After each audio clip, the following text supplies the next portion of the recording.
আমরা একটা লক্ষ্মী পুজোর আয়োজন করেছি। তোমার পাশের দোকানদার 10,000 দিয়েছে, তোমার সামনে দোকানদার 15,000 দিয়েছে চাঁদা।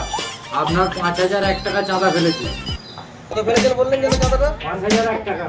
5,001 টাকা? হ্যাঁ।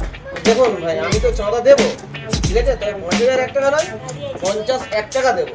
এর বেশি আমি 1 টাকাও দেবো না।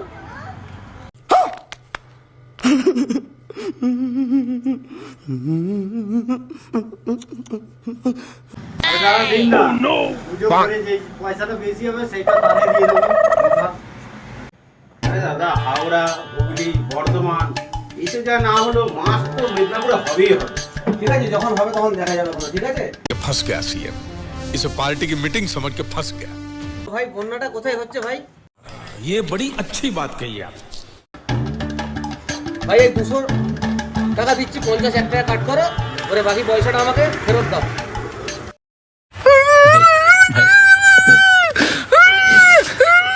नहीं भाई हो जाओ भाई। 200 টাকাটা কিনে নিলাম, আপনি আগে বিলটা দিলাম না, কিন্তু এর মজা পরে দেখাও। ঠিক পাড়ার আছে। ছেলের সাথে এই যে ব্যবহারটা করেছে, এর মজাটা পরে বুঝতে ঠিক পারবে। আছে। ये बड़ी अच्छी बात कही आप।